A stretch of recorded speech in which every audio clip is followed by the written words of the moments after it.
Hello, the Munsons with the moment here on New Reality TV, and this is the continuation of the show, which had too many moments to fit into a moment show on Thursday, the 17th of April. Yeah. So welcome back to part 2 of that show. So basically. This is episode 75 of the moment. 75. I know. Wow. Okay. Should we take that when you're having fun. Bottom thing off, because no one's going to be joining us in the show. But I can ask this question, and we'd love to hear your comments and your responses to that. What are the signals to you that we're in a period of change, of a new reality? Maybe we should ask it a different way. How could you deny at the moment that we are in a period of change in a new reality? And please do. I mean, this is how this the first part of this program began. It was a check-in, it was a breathe out, and it was a sharing of recent insight and things that had occurred to us, right? Yeah, absolutely. And there wasn't enough time for me to talk about something. I teased you with. I put it on the table, and then we ran out of time. So in episode 74, like literally the one that's just been released live, you revealed something that just couldn't be possibly explored in like 2 minutes or 30 seconds. And you were there like, what? No, you can't say that and not talk about it. So and it was a bit cheeky of me. It was a bit clickbait. So you mentioned ex-girlfriends. I wanted to apologise to all the women in my life. Okay, where do you want to start with that? I don't mean all, like, whatever it is, 5 billion women in the world. I mean significant women, and this came from there's a lot. Let me ask the questions, okay? Because I want to get. Right. I want to really get. That's to the my bottom first of this. apology. To a significant. Sorry, go on. Yeah, go ahead. So, where did that feeling first come up for you that you wanted to apologise, and why? What is it that? Well, that's not what came up. I didn't wake up one morning think I must apologise to all the women. I mean, other people might have thought I should do that, but it wasn't a live thought for me. So where did I tell it you first... the process that led up to it? As you heard in the last segment, if you watch it, we've been talking a lot about growing up, or not, as the case may be. I mean, but perhaps that's more an appropriate description, and how we learn to be adults as children. And more or less, because there are things that work and there are things that don't work. And often the things that I think that don't work get shelved or compartmentalized or buried deep. And a lot of what we've talked about in the previous episode was freeing that, right? Of loving ourselves, loving our inner child, letting the light out, and being expanded and more conscious and truly what we are.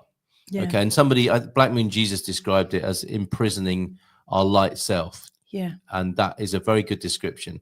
And I think in terms of what's going on right now and what are the signals that are in a new reality, that might be one of them. That is, in some way or other, people are being prompted to open up and to heal and to look a little bit deeper and no longer put up with. I mean, you talked about this, didn't you? You talked about how you hadn't been listening to your body.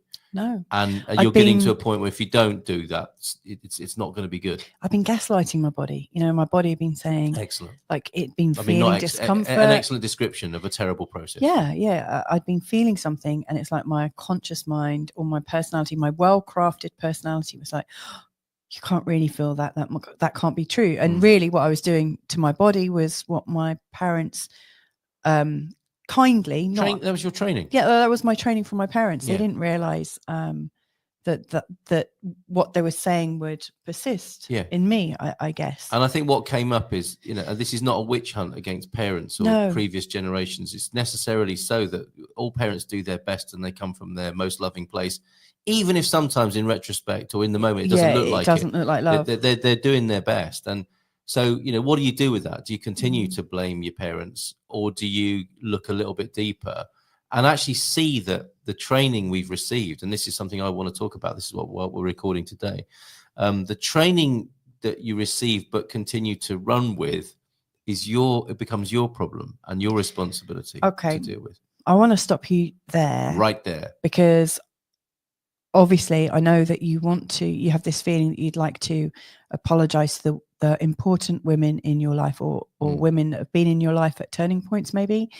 So my first question is, what programming did you learn from your parents about women and apologizing to women or I your know- relationship I learned in not to apologise to women.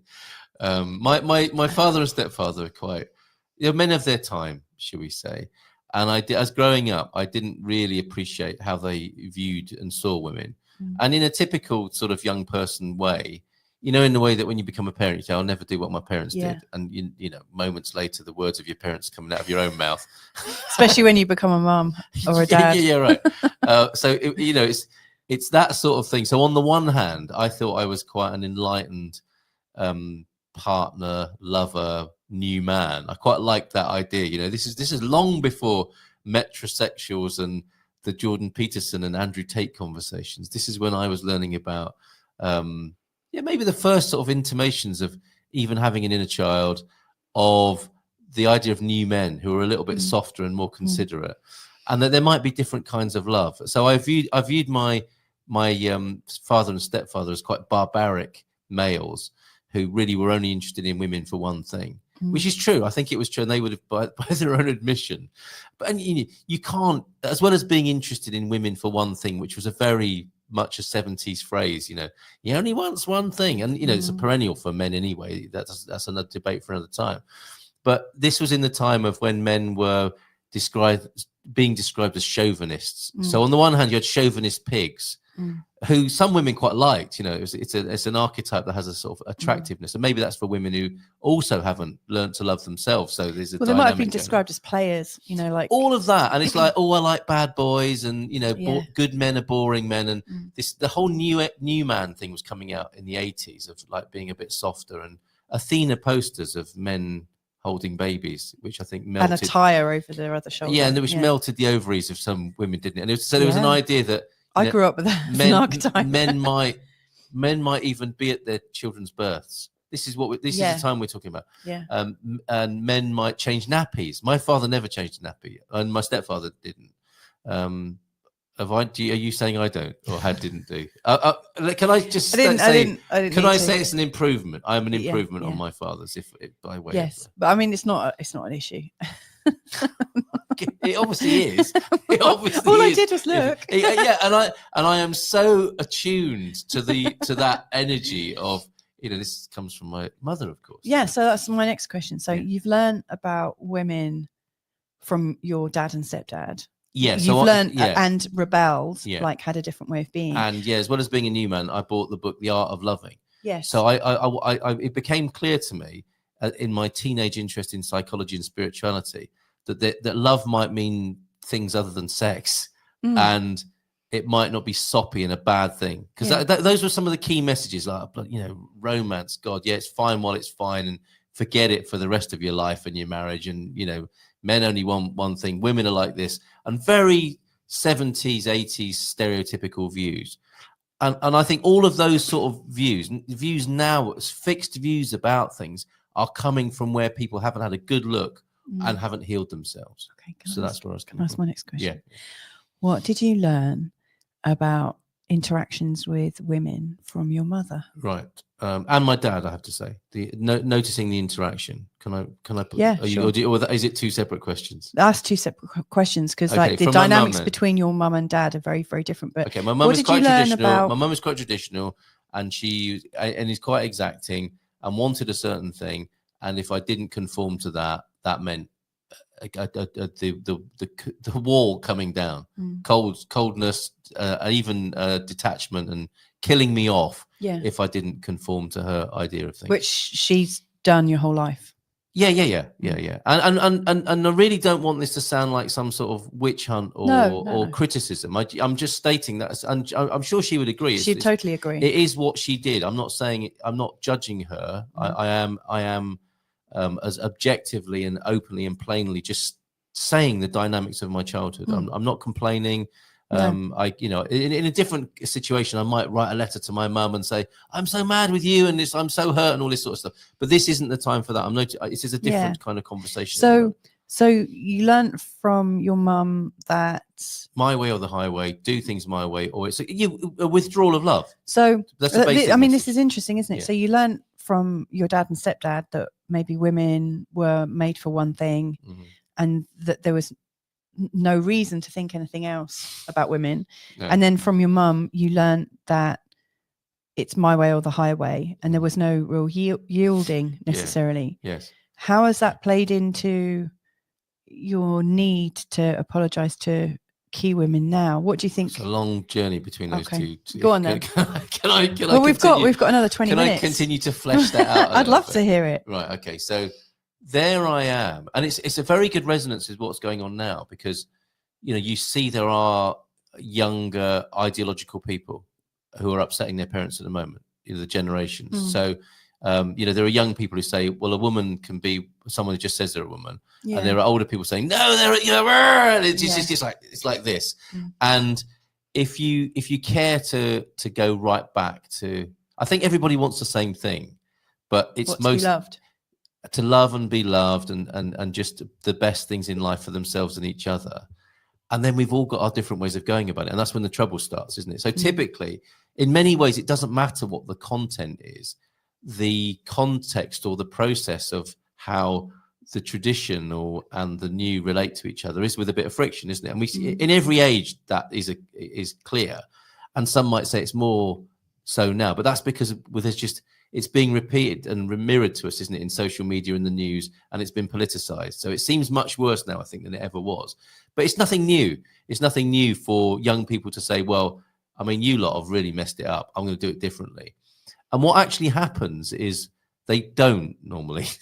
They make their own mistakes in their new way whilst trying to be loved and love people. Just like we've made our own mistakes. Exactly. It's nothing new under the sun, is it? Yeah. It's just same old. And the only salvation from that is for the individual to see what's going on. And that is, for people to be maybe a bit more reflective or more conscious or intelligent, you might say, and say, okay, and I'll own it. I'll own that. I'm not accusing anybody of anything. I'll tell you what my experience of that is. And that is to see how, on the one hand, I thought I was a different kind of lover and partner, and I was interested in, tantric. I would say I'm interested in making love and not sex. And the truth of it is, I was a randy little bastard who could have certain kind of conversations about sex, and it would serve me well to seem sensitive. And I was, I think that's fair to say, and it is something I was interested in and embraced, and that's fine for the upside, isn't it? But then what happens when the trouble starts? When you get into the pitch battles of marriage and connected relationships, when you've gone past the point of no return and you're hooked, and there's something that the power struggles begin after the romance. Yeah. And that's where you really find out if you're intelligent, I think, or evolved, because I really wasn't. I had some evolved ideas, I think, and I was more conscious and open to some new ways of being that might be more of a blessing in my relationships. But when it came to the proverbial hitting the fan, I was a primal animal. I was reptilian, and you've experienced this, haven't you? There is a moment, where the woke, awakened, conscious being that we'd love to be gives way to the darkest side, the shadow side of ourselves, right? When I hear you talking about your past like this, because I know you as somebody who just wants to make love, and to me, you were the very first partner that I had that had ever spoken about making love, which really shocked me. And I realized my mum, me as well. Yeah. Right. And it shocks me because my mum and dad never spoke about making love necessarily. I think they used the term sex. Having it off. Having it off. People from the 70s would be like getting their leg over it. It would be like, well, hey, there's all this kind of sort of Benny Hill style innuendo and stuff. And I would maintain that in that, women ultimately, after all the jokes and in the moment of love and connection and intimacy, women would feel loved and cherished and held possibly, and men would have a brief moment of relief and easiness, and would, even if they didn't want to say so, they might realize they have an intimacy beyond all intimacies in that moment. It might only last about 10 seconds or 20 seconds or whatever, but it's there, isn't it? If it's looked for, it's like, that's what we're really interested in, I think, as well as relieving ourselves in an animalistic way, possibly. Well, I mean, is it animalistic to be human? I mean, I do think there are. Maybe I'm not expressing that very well. No, no. I mean, what I hear from your what you shared so far is that you had these like beautiful ideas about how you could love a woman, and which not all women are interested in today. No, which is a hilarious, avenue. When you first met and you said you wanted to rescue me, that I wanted to look for the door. I mean, I was Did really I use shocked. those words? Yes, you did. Okay. You said I'm a rescuer. Well, I'm a better communicator. I want to rescue you. I think I'm a better communicator. And I was like, oh, I'm out of here. Right, okay. But which is nearly as good as I remember sending one of the books that really made an impact on me was a book called Making Love by Barry Long, and I sent it to a woman once, and she sent it back with a note on it. Not exactly Louise Hay, is it? It's been nice knowing you. That was it. That was the end of it. I love that. But what occurs to me is you have these kind of noble ideas, and then and maybe spiritual ideas or ideas based on where you were repulsed by your father and stepfather's like attachment to women. Yeah. And then at the same time, a savage. Yeah, you thinking of them as maybe being savage with women. No, I'm not a sexual savage. No. What I'm talking about is when you get triggered, you find out who you really are, don't you? Yeah. It's like, you know, if you think you're enlightened, spend a week with your family. Definitely. If you think you're enlightened, stay in a relationship. Yes. Beyond being triggered. Yes. And or if you want to be enlightened, stay in a relationship longer than your first response when you're triggered. Which is the thing I want to apologize about, which I didn't have the vocabulary or realization about in previous relationships. Yeah, well, you wouldn't. But what also occurs to me from what you were sharing is that you'd suppressed your inner male, because when you described yourself as a randy little bastard, randy little bastard, I was. Yes, British. All right, mate. Yeah. I mean, it's almost like you're putting yourself down or not acknowledging that side of you. You know, that's a new man shadow thing, isn't it? Yeah, but actually, it's really normal to feel the sap rising in you during your teen years and into your early 20s. I suppressed that. You suppressed that, and there is disgust and horror that and you know that I'm not saying that's a good thing. I'm saying that's not a good thing, but I see that's what I did. Yeah, and so like when I was with some men at the weekend, and I said I've never been to a strip club, even if that's what they're called. Yeah, you know, and I said, well, we're going to take you. And it's going to be. They said something like it's going. What I thought I heard them say was hugs and cocaine. I was saying, well, that's an interesting party, and they were saying hookers and cocaine, and it sounded even worse suddenly. And there's no, you know, I've been to a strip club. Yeah, I haven't been to a strip club. But do you know what? I didn't enjoy it. But were you expecting to? I went with a group of men. Yeah. Weirdly. But I mean, that was, you know, before I met you, before, you know, I'd met a man who spoke about lovemaking. It was before I acknowledged that it was okay to be feminine. You know, that was. You were at a strip club. Go on, get off. No, but that was during my time when I was like a corporate girl. Yeah. And like seeing myself in a really sort of competitive way and competing with men. And I see, and that'll be one way of outladding lads. I was always I was always trying to kind of outlad lads and be okay and not be fazed by things. And so it just didn't bother me at all. Yes. But I realize now, you know, I remember going to. My new man is very hurt by that story. I remember going to a party. Sorry, shut up in a minute so you can carry on with your story. Yeah. But I remember once going to a birthday party.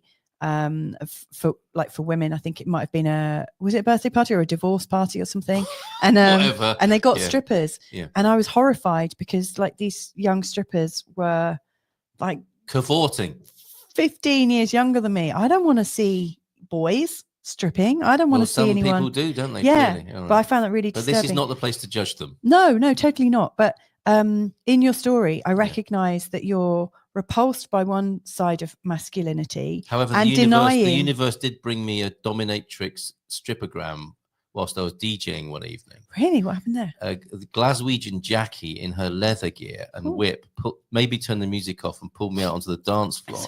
and spanked me in front of everybody there. And it was a lot of this today. It was a present that had been organised by my friend Johnny. Johnny, you bastard, still to this day. Sorry about the language on this episode. We need to put that on the notes, don't we? And it was a ritual humiliation, which, you know, for my disgusted new man, it would have been all I needed to see. You know, if this is what people are interested in, then count me out. So back to the confessions. Yeah. Okay. So you have been repulsed by male archetypes and also suppressing the natural urges. And almost demonizing your urges. Not almost, absolutely. And I had a celibate year as well. Okay. When I had my first major breakup with my teenage girlfriend, I celibatized myself for a year and went into some real horsehair shirt stuff and wrote journals about how awful men were. Okay. So in terms of the subject that we started in the previous episode, which was about loving yourself and stop hurting yourself. Yes. How does this fit in with the women that you'd like to so going back to triggering, in when the proverbial, so the romantic period, the period in which my best self of being a tantric love master could be shown to all its glory. And, you know, beautiful intimacy and the beginnings of relationships and love and romance. And then God only knows what my female partners must have thought when this man who was once, professing to be a tantric love god and a new man is a caveman suddenly, and he's not speaking. In fact, he's not even in the house or the town or the city or even the country. He's gone. He's left the building. And we were told the most amazing thing when we were talking to our friend Lonnie, weren't we?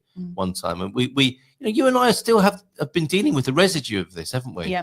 Until fairly recently, and I don't know if it's all gone or not, but I know I'm better at it than I used to be. We can at least talk about it. Better at not doing it than I used to be. And Lonnie said, you said something to him like, I don't think he hears me in those situations. And Lonnie said it was the most amazing thing. He can't even hear himself in those situations. And that's because the primal punch has happened, doesn't it? I just, not a blow. It's something from very deep says, okay, this is it. I'm shutting this down. And that before I would have left the building and killed the relationship for a few days or something like that, or maybe for good. I had such a small tolerance for things going wrong. And that would be my, okay, that's it. I can't show you any love anymore. Or I don't even, it wasn't even conscious like that. It's like, I can't be with you anymore. I can't be myself. I can't do anything. I just have to get out of here because I can't bear what's come up. And that, and for the, with our partners, they don't know what they've done a lot of the time, do they? Because your triggers are selective. I remember being on holiday with a woman, another one who I've not spoken to since, who is, for a long time, I just thought she was a bit of an a-hole like me, and that's why it didn't work out. But she must have said something to me during this holiday, and we didn't speak for the rest of the holiday, and I was staying in her house. And she had to drive me back. This was a test. This is the universe testing me. I had to be silent for the last few days of the holiday, and I was broke as well. And so I was mainly walking about in this French holiday town, going to the cafe early in the morning, drinking brandy with the guys in the cafe, then walking about for the rest of the day because I couldn't be in the same house. This is how strong these urges are. That's really strong. Miles away from home. And obviously I thought, well, I could go back at night and sleep in, the spare room and until it's time to go home back to England. Because I couldn't get home without relying on the what good nature was left of this woman. And we got back to the UK. I got in my car. I don't think we ever saw each other again. But this is the sort of terrible stuff that kicks in when we're driven. Terrible. I mean, you're a really articulate person. Not in that. When it comes down, I mean, can we not all relate to that? Even the most articulate people, when your buttons get pushed, you are not an articulate person anymore. Okay. You are not the idealized version of yourself anymore. Well, and you can't hear yourself. Yeah. You can't. I'm sorry to look shocked at that. I have heard that story before, it's a good one, but isn't it? It is a good one. Yeah. Sorry, Helen. I mean, she also had an opportunity. She could have tried to. She had her own issues. I'm not saying. And you probably matched and mirrored each other. Of course we did. Of course we did. And I'm not. There's an expression, white knighting, isn't there? Where only men can do bad things. And as whilst they keep professing that and saying how terrible men are, there's no room in that for what women are bringing to the situation. We all bring our stuff. Yeah, of course. What occurs to me, I can only apologise and be aware of my part, can't I? I can't. I'm not. I don't want to accuse anyone else, and I don't expect an apology from anyone else. I'm just talking about my part of it, which is, I think, the only thing you can do. Yeah, that is the only thing you can do. But these lovely women who I've been in relationships with, who've mothered my children, I would kill them off. And I've done it to you. You know what it's like, don't you? To experience the caveman. So I call him Mr. Freeze. Yeah. So what good can come of that? We had to name him, didn't we? That's the question. We could identify. Yeah. And I know him. I see you, Mr. Freeze, and I can feel it coming on. And I do something different now. I'd like to think. And I've got my stick now, haven't I? Got my caveman baton. Well, Mr. Freeze, the cutting off energy. Yes. The killer, the stone cold killer of relationships. This is interesting. Cutting off from the connection with someone, and they might have just the love that they're prepared to give you, the connection, and obviously, call yourself a tantric master. Isn't that the bizarre thing? Isn't that the great irony? Is the person who thinks they know about love can cut love off like that based on a childhood training or habit? Well, it's what you learn. I mean, like you said earlier, if you said something that didn't work for one of your parents, that was it. The wall came down. Shame, blame, guilt, and cutting off. Yes. So where does that leave you now? It leaves me better for knowing that, for one thing. And something that occurs to me as part of it is like I acknowledged before, people are going to be people. They're going to do what they're going to do. And maybe if some younger people hear older people talking about these things, and they know that it's, to me, I don't know, I would do this and I would just think it was normal. And I have, I've known about counseling, I've known about life coaching, I've known about all sorts of spiritual things that never had me very quickly see the shadow that was operating there. And I hope we're moving into a time where we're not, from as much as my stepfather and father were men of their time, I've been a new ager in my time. It's all been about the light, isn't it? Light workers and spiritual bypassing and all that sort of stuff. And maybe now, as much as there is hope, I think we should attend to the healing as much as we attend to the hope. So that will be what I could learn and share from all of this that I've talked about is, yes, hope and imagination and the light is very important. Yeah. And it's only as useful as you've addressed your healing as well. Yeah. And that's not as much fun, is it? Shall I go on a shadow workshop this weekend, or shall I go on a tantric shagging fest this weekend? I'll go on the shag fest. Thank you very much. Not that I ever did. No. By the way, but I love that's where we're at, isn't it? That's the possibility. So, do you feel slightly purged from that? Do you? Absolutely. So, for sure. Realizing that Mr. Freeze, is a side of you that can come up. A machine. It's a program. A training. Yes. It's Windows 95. Yeah. It's my old. It's Carl. It's Windows Carl from back in the day. Yeah. I have got Windows 11 on offer to me at the moment. I can have an upgrade. And there's that button. Do you really want to stay with the old system? Do you want a preview of the new system? No, I'm happy, thank you. I'm happy with my old operating system. Thank you very much. We've got to go. Is it part 3 in the offing? Maybe. I think we should get some feedback from people that listen in. And those women. Shall I? Yeah. Yeah. No, I don't think any of those women want to talk to you. But anyway, thank you so much for sharing. Okay. I feel better. Do you? Yeah, I do. I love how you've opened up. Bless you. Well, thank you very much. And all right. And love to those and everybody and those women.